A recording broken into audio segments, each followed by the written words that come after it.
So good morning, good afternoon, and evening to all of you, and welcome to this breakout session on uncertainty and transformation, looking back and looking forward, which has been organized by Lyla and myself. I'm Dr. Shilpi Srivastava. I'm a research fellow based at the Institute of Development Studies, and I'll be chairing this session today. I got associated with STEPS many years ago, in a way, when I was a PhD student at IDS between 2010 and 2014. And I've been involved with several projects, STEPS projects along the way, especially some of them focusing on uncertainty and transformation. So it's a real privilege to be here today and celebrating STEPS with all of you. Our session today will focus on the links between climate change, uncertainty, and transformation. And in many ways, I think Deepak's keynote actually set the pitch for some of the questions that we are asking in the session today. As we all know, that climate change is considered to be a key threat to the environmental sustainability of societies and of our world today, and increasingly a turbulent world where past is no longer a good guide to future.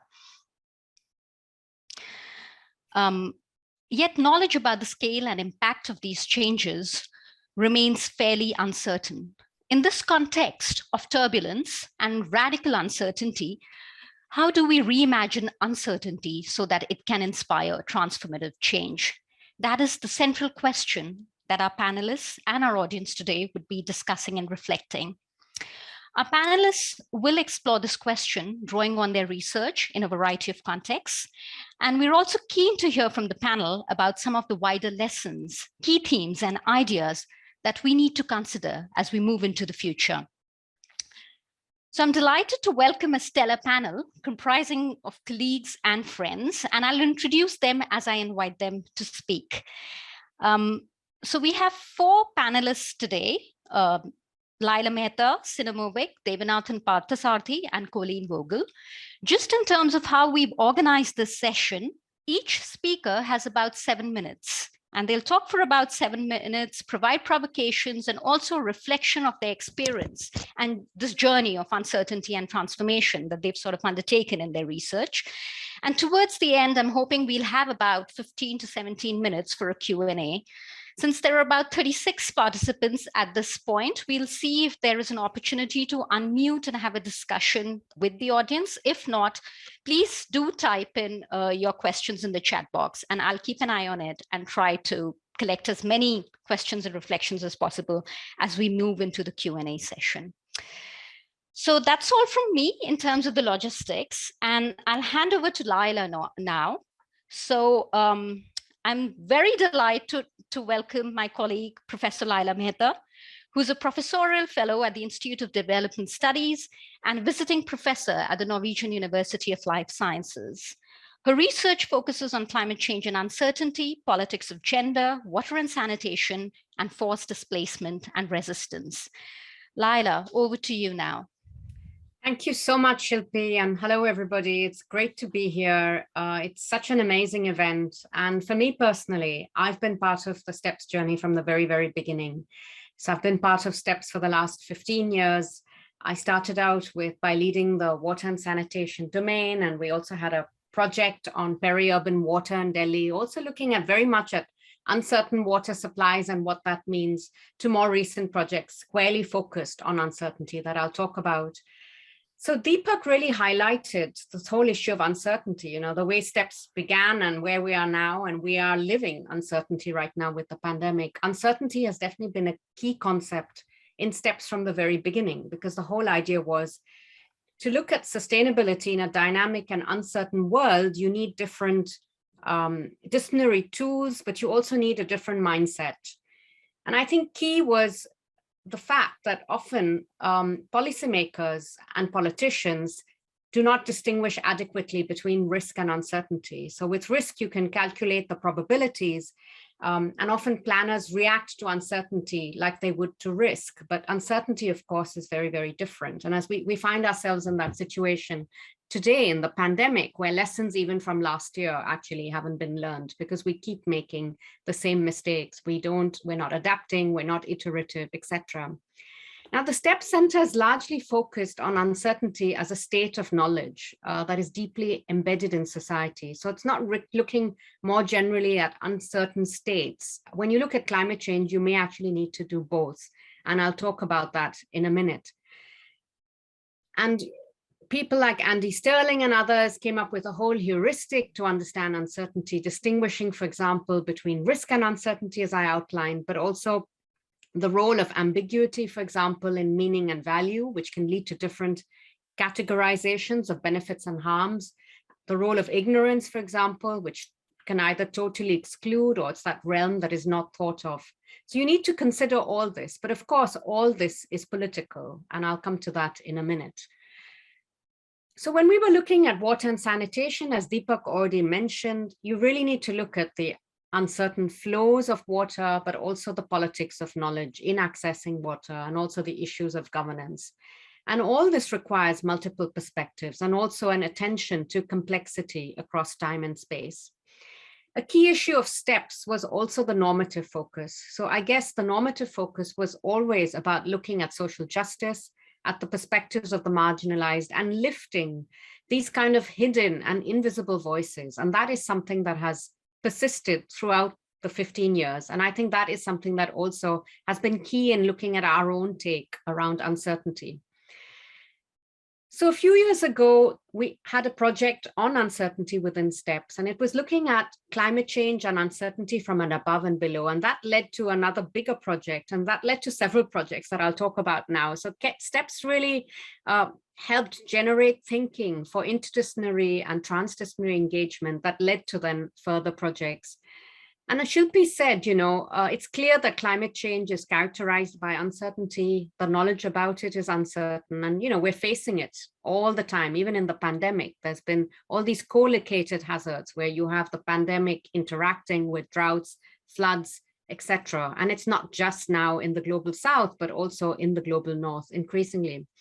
But the starting point for this project on uncertainty from above and below was that usually uncertainty is conceptualized from above by experts through modeling, but all that has sort of limits in terms of what is actually captured and most importantly, in what is missed. So the idea was, okay, so what if we flip it? What does all this mean from the bottom up? How do local people who live at the front line of climate change actually understand and live with these uncertain dynamics? We know that uncertainty is a monster or a wicked problem for scientists and policymakers alike, but there are people who live with it all the time. So what if we try and bring together these different realms of uncertainty or understandings of uncertainty? So this uncertainty from above by experts, which has very little to do with how poor men and women, lay people actually live and cope with uncertainty. So this was building on the STEPS tradition of science technology studies, ethnographic work, critical social science, as well as development studies.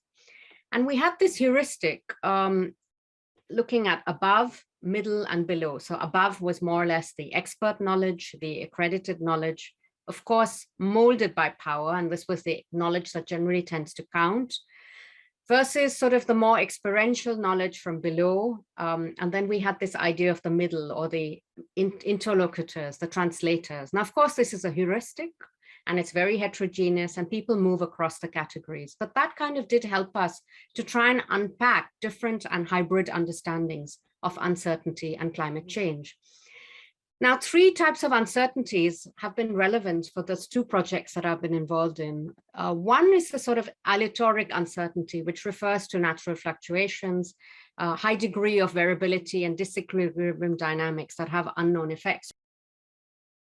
The second one, sorry, just let me get my position properly. So the second one was the whole realm of knowledge uncertainties and epistemic uncertainty, which is indeterminate knowledge about changes and their impacts. And finally, we're also concerned in the project and the two projects about uncertainty linked to larger political economy conditions, including unanticipated outcomes due to socio-political interventions, and also how these are experienced by different groups. And of course, all these uncertainties will be experienced, framed, interpreted differently And I guess we were also very concerned about how uncertainty can be politicized to lead to certain outcomes. And that's usually from above. So, powerful actors can manipulate uncertainty to lead to certain outcomes.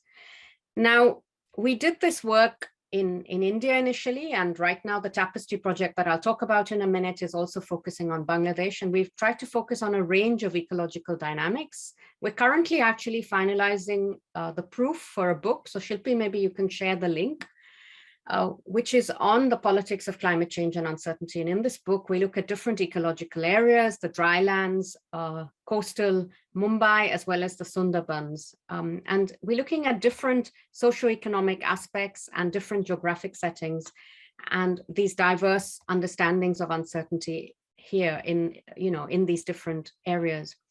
So now if I have 2 minutes, maybe I'll talk about the current project that some of us are involved in, and actually most of the speakers here are involved in, which is funded by the Transformations to Sustainability Program, the Belmont Forum, ISC, and various research councils. And we're working across India and Bangladesh, Japan, Norway, and the UK.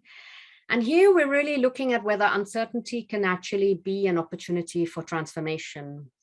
Our focus is on these marginal environments where uncertainties are really impacting people's sense of well-being, place, livelihoods.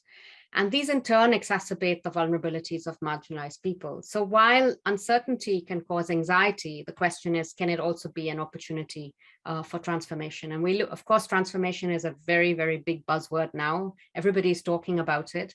But for us, it's about really deep-seated structural change that reconfigure how we understand the trajectory of development, and really look at sustainability again from a very normative perspective. So really looking very much at the perspectives of marginalized people. So we look at transformation as praxis, where praxis is sort of focusing on bottom-up agency and also reshaping local arrangements and structures of power. And for us, critical is this notion of patches, where transformative alliances between hybrid actors, so local communities, NGOs, scientists, are working together to seek socially just and ecologically sound alternatives based on local people's own plural understandings of what transformation entails. So this is an interdisciplinary and transdisciplinary project, and I think Partha and Synne will talk a little about some of the findings and also some of the complexities that come up and the challenges in doing some of this work. A lot of it is about the politics of knowledge and about reframing these so-called marginal environments, which are subjected to unpredictable natural events. And we're really looking at how these have been historically constructed and trying to push back against that, because these historical framings and also contemporary framings by policymakers are very different to how local people understand their own environments and livelihoods. And this calls for sort of alternative framings. And this is sort of what we're trying to do in the project. So just very quickly to wrap up, I guess what's critical when you're really taking uncertainty and seeing uncertainty as an opportunity for transformation is, can we look at questions of epistemic justice for marginalized voices and people?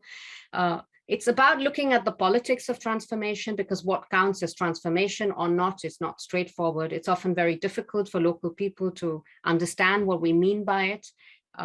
There are these temporal dimensions, looking at the here and now versus wider structural changes. And all of these are enmeshed in unequal power relations. And also the fact that there's questions of scaling up, the politics of scaling up, and also really looking at incumbent power relations and trying to push back against that. And of course, doing all this in a pandemic has been very challenging, because field work has often not been possible, but there's still been possibilities that I think I'll leave other plenary members to talk about. Thanks very much. Thanks, Lyla, and thank you for that journey as well, the STEPS journey, and how we in several projects have actually looked at uncertainty and extended some of the original sort of conceptualization in different ways. And I think Synne and Partha will also build on it in different ways. So now I'll turn to Synne. Synne Movik is an associate professor at the Department of Urban and Regional Planning, Norwegian University of Life Sciences. She works in the field of environmental and natural resource governance and is particularly interested in issues of socio-spatial and socio-ecological relations, rights, and access to natural resources, questions of fairness and justice, and the politics of knowledge in environmental and climate governance. Welcome, Synne, and over to you. Thank you so much, Shilpi. Can I just share my screen, please? Yes.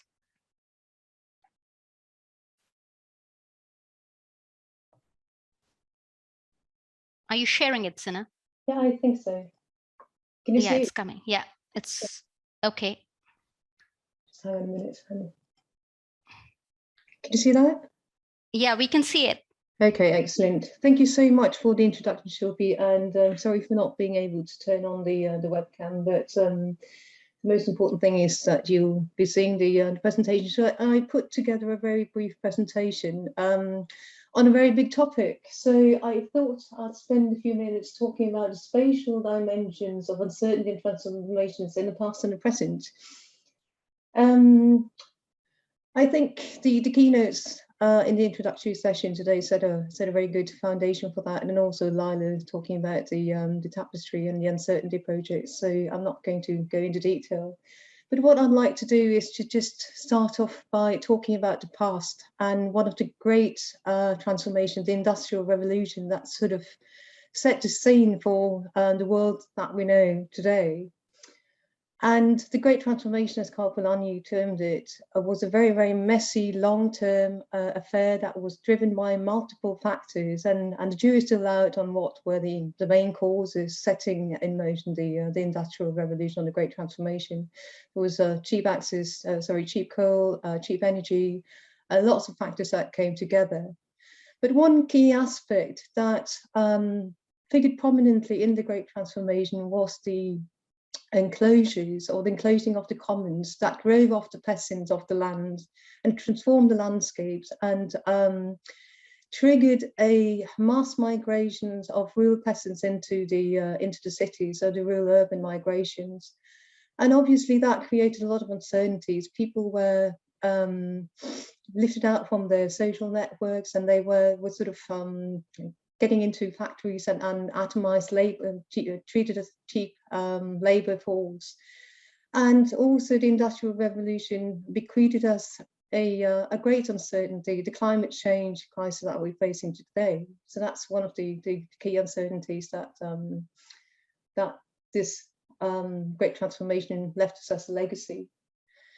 But the Great Transformation didn't end there. It's still very much a process that shapes our world today. And the trend of rural urban migration is also very much a force that's shaping the landscapes and that's shaping spaces. So by 2050, the estimate is that 2/3 of the global population will be living in cities. So people are talking about an area of the Urbanocene, so that, you know, most of the population will be congregated in cities, and particularly prominently in coastal cities, which is going to exacerbate their vulnerability to climate change uncertainties. And there's another trend that is also quite prominent, and that's the continuing trend of enclosures of commons through land grabs, through water grabs, through ocean grabs, and a tendency towards monoculture and what has been called the plantationocene. So this tendency to homogenize landscapes that Lena Gordon was also mentioning in her introductory speech today, that the fact that there's a massive loss of biodiversity and a tendency to homogenize the landscapes and species. And the third trend is obviously climate change itself. So it's increasing. We are experiencing droughts, floods, storms, sea level rise. And what these different trends are doing in spatial terms is that they are encroaching on space and shrinking the space for mobility as a response to ecological uncertainty. And as Lyla mentioned, there are different types of uncertainty, so I'm not going to go into detail about those different types, because I think Lyla laid them out in a very clear terms. But what she was also mentioning is that the Tapestry project, we're looking at uncertainty not just as a threat to livelihoods, but also very much as an opportunity to mobilize and to facilitate bottom-up driven, deliberate transformation. And the Tapestry project is exploring the possibility to facilitate such mobilizations around transformative change. And two of the key concepts that Lyla also touched on was the idea of transformation of praxis as a reflective process that's challenging the status quo, and that's challenging the existing social arrangement and power hierarchies, and trying to explore new alternative ways of livelihoods and improving ecological conditions. And also the notion of patches. So again, not sort of being the subject of transformation, but trying to initiate transformation from the bottom up, from sites, patches that can be thought of as social ecological bright spots that basically bring together alliances of natural resource dependent communities with NGOs, academics, activists, sympathetic state agencies to co-produce knowledge that can explore sustainable alternative livelihoods, improve ecological conditions and human well-being.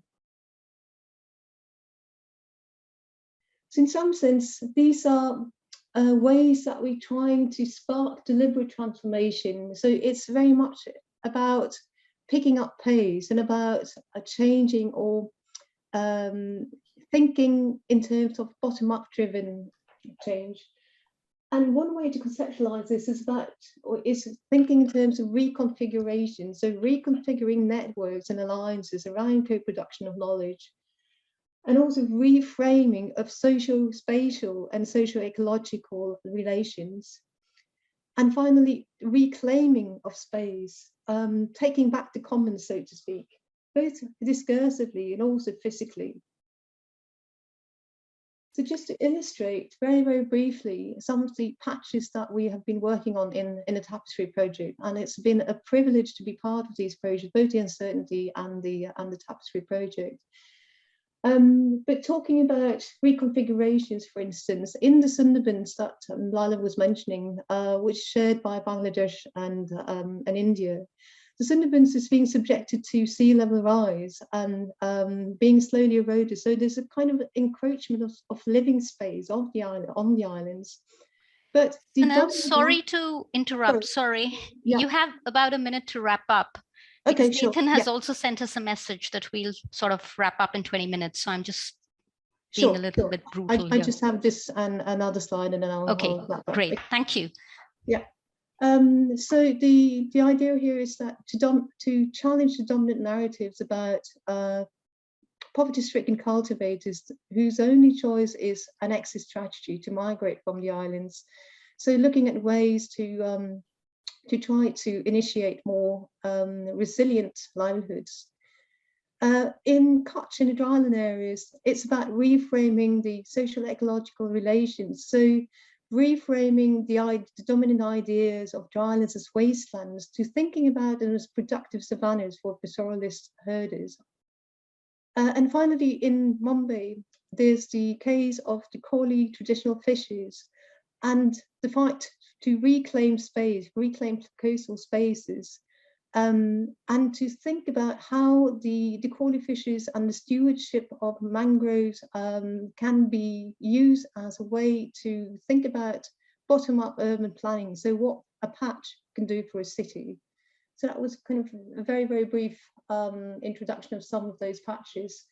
And just to wrap up, so some of the points that I'd like to make is that it's really important to explore and understand the spatial dimensions of uncertainty and transformation.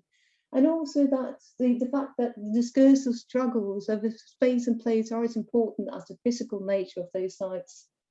And that there's a need to open up the plural pathways of transformation, very much in the spirit of the STEP Centre. And finally, to respond to uncertainties through reconfiguring, reframing and reclaiming space based on an ethics of care or an ecological stewardship. So I'll stop there. Thank you very much. Thanks, Synne. Very generative and comprehensive, the 3 R's, as well as the idea of space, both material and discursive. And maybe that'll provide a nice link to what Partha is going to talk about now. So I'm very delighted to introduce Professor Devanathan Parthasarathy. who's a professor of sociology at the Department of Humanities and Social Sciences at the Indian Institute of Technology, Bombay. He's also an associate at faculty at IIT Bombay's Center for Policy Studies and the Interdisciplinary Program in Climate Studies. His research and teaching interests include urban studies, law and governance, gender and development, climate studies, and disaster risk and vulnerability. Over to you, Partha. Thank you, Shilpi. Many congratulations to the STEPS project for not just the enormous amount of outputs, insights, and knowledge they've generated, but also for putting together and encouraging a large network of scholars around the world. And people like me have gained enormously from collaborating with researchers in the STEPS project, especially Shilpi and Lyla and several others as well. I think Synne would agree as well. We've all learned a lot and carried these into our other networks and projects as well.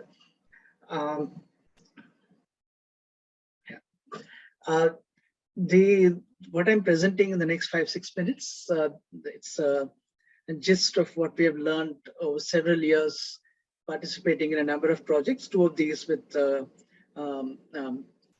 Ideas Sussex and several other UK and India projects, funding from several sources, Indian, European, many other countries. And I don't have enough time and space to thank all of the collaborators, but we have an enormous number of students, postdocs, and fellow researchers who contributed to the knowledge that I have gained over several years on this topic of uncertainty and transformation. Let me begin this. I'm going to focus on the Mumbai metropolitan region in Western India to talk about uncertainty and transformation.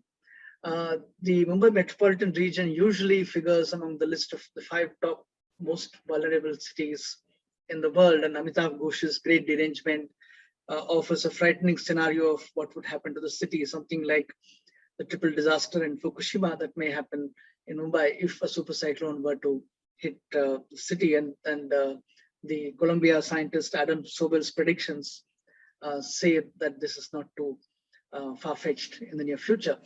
However, in addition to this, some of our own analysis showed that the Indian summer monsoon, which is notoriously variable, there's an additional layer of variability that is added by climate change.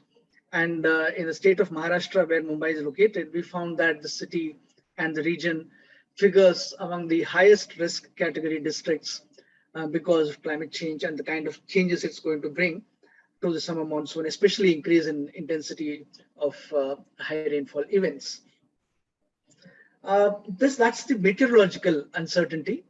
However, what we also see is that this meteorological uncertainty is reflected in actual exposure and impacts in the last few years. Especially, there's been an increase in tropical storms and cyclones, increasing frequency and intensity of the Western Indian Ocean and the Arabian Sea, which was not seen earlier. So we see a number of vulnerabilities and exposure to hazards, both in the English and vernacular media, as well as from our own fieldwork. We see that there is increased reporting of impacts and vulnerabilities resulting from climate change. There is, however, a huge gap between government pronouncements about impacts and vulnerabilities due to climate change and the perceptions and experiences of the coastal communities themselves. And some of these news reports in the local Marathi language tell us about how local fishing communities are doing their own research to understand climate change and seek compensation for damages and put pressure on the government to put in place adaptation and risk reduction strategies. So the uncertainties that we see from our various studies in Mumbai, they show us that uncertainty, especially due to extreme climatic events, is becoming the new normal, especially in terms of severe flooding, which is an annual event. And of course, the flooding is exacerbated by multiple factors, especially poor urban planning and poor disaster risk management. However, the lack of almost complete lack of adaptation, poor resilience also play a role in these uncertainties. And one of the key insights from our previous project with Lyla, Shilpi, and others was the absence of dialogue, which led to a lot of gaps between how disasters, climate change are experienced, perceived by actors from below, and the knowledge and strategies from above, especially of state agencies. And so there are multiple sources of uncertainty from climate change due to political economy issues. There are also issues related to equity and justice, around gender, around the caste and religious identities. Partha, you have about 2 minutes. Yeah, yeah. Like Lyla was mentioning earlier, there are ongoing transformations, but some of these actually result in negative impacts on the Kolivadas, that is the fishing communities in the Mumbai metropolitan region. So there are the gaps that I mentioned earlier. Many of our studies along with our colleagues show that there are significant knowledge gaps between the meteorologists and the hydrologists in managing flooding, between climate change adaptation plans and disaster risk reduction strategies, and between meteorological predictions and community preparedness. And these are to do with actual flooding events, but even when we looked at future risk scenarios, we find a lot of uncertainties here. And because as social scientists, we are also interested in bringing in issues related to inequality and justice, we see that it's not a simple question of bridging the knowledge gaps, but bringing different communities and groups together in addressing the risks from climate change. I'll just give you an example here of showing how there are different kinds of balkanization, spatial, sectoral, institutional, epistemological, in the way in which climate change is understood, disasters are researched. There is even a physical demarcation of rivers across different agencies. So with so much of balkanization, uncertainty only increases, especially for the most marginalized groups and communities. And as several studies emanating from our research have shown, these uncertainties are very difficult to address in terms of policies and strategies, and they are only compounded due to additional layers of uncertainties brought about by increasing intensity of cyclones or by the pandemic. And while scientists try to address these uncertainties through modeling or through better attribution studies, we, however, feel that this is like barking up the wrong tree, because what is required, irrespective of how we understand uncertainty, how we model uncertainty, how do we understand attribution, is the importance of more better transformative strategies. I'll just talk about this, and then I should finish in about a minute or so. So this is one of the case studies that we carried out in a flood-prone area in Mumbai, in the 30 seconds, Partha, because I'm sorry, we'll be just thrown out of the breakout. So yeah. I want to make sure that Coleen also has time to speak. Yeah. So we see that while there is proactive hybrid alliances, co-production networks, and so on, what is missing here is, in fact, the meteorological knowledge and the uncertainties which we are unable to integrate into community level hybrid alliances and knowledge production activities. And that is where the idea of usability gaps assessment becomes very important, where through several studies, we identify the different kinds of usability gaps between the meteorological knowledge, between science and the knowledge that communities can use. And the kind of recommendations that we came up with, the solutions for bridging these gaps, these are the things that we are actually addressing in the TAPESTRY project. And in the discussion, perhaps I can talk more about these and how these can help us bridge the kind of gaps between knowledge, using knowledge, and the uncertainties that exist in disaster risk mitigation strategies. Thank you. I'll stop here. Thanks, Partha, and sorry, apologies for rushing you. Always difficult to find the right balance between, just organizing this. We'll swiftly move on to Coleen now. Okay. We have 5 minutes. Yeah, I'm so sorry, Coleen. No problem. I can talk very, very, very, very fast. Can you give me like 5 seconds to just introduce you? Coleen, who's a distinguished professor at the Global Change Institute at the University of Witwatersrand in South Africa. She works on global environmental change, focusing on the social and biophysical drivers of climate change. And Coleen, over to you. Okay, thank you very And much. I'm so sorry again. No problem. And thank you very much. And I'll try and talk as fast as I can. I'm going to switch off my video just because of connectivity issues down south. So it's really wonderful to be here and to be sharing with you all. And I'm going to talk about living with uncertainty in a rapidly changing world, particularly from the south and in my position in South Africa. So after a few recent weeks, at least rightly or wrongly, some of you people now may know where South Africa is located because we've become the pariahs despite our excellent science in COVID. But anyway, we live with those kinds of attacks, if you like, coming from other areas. But I want today to focus on 3 learnings in particular from my close engagement with the city of Johannesburg, which we've been working with over 6 years. It was sparked, if you like, by my first meetings with Lyla, and in fact, with the meeting that we had in India on uncertainty, etc. And I sort of absorbed some of that speak into some of the work that I'm doing. And I'm going to classify it into quickly 3 themes: slow change, fast change, and then radical change. Weaving into these 3 themes, I'm going to talk primarily about the actors that I've engaged with and how these engagements can begin, I think, to really recraft dominant narratives. At least that's the hope, because I do think we're needing to, if we look at what's come out of Glasgow and COP, we really need urgent recrafting of some of the narratives. So the first one is slow change and uncertainty. 6 years ago, we at the GCI, the Global Change Unit, led by myself, tried to do a co-engaged work with the city on climate of change, not climate change. So there's a very different take there. This has been a slow engagement process, but it's critical, I would argue, if you're doing transdisciplinarity, because it lays the bedrock of the relationships that you can then build on and leverage on when you want to try and move faster and more radically. But more critically, we were able to immerse ourselves into the tensions, contradictions, and in particular, the absences in the city. They asked us to come on board. We helped them write a climate action plan, but I'll show you what we tried to do, which I think was really very closely linked to co-design. But it makes you lose your hair or get gray hair, depending what your state of your hair is. So you've got to hold on fast, you've got to hold on tight. But it laid the way for us to move into using our cultural historical activity theory approaches. So we were using fairly, Bhaskara's work as well, critical science approaches, to move into the fast, which is the second theme. And there we were enabled to broker between the city officials, the bureaucrats, and our university, the Global Change Institute, which was really wonderful. But the key brokers were the youth change agents that we were so privileged to be able to work with.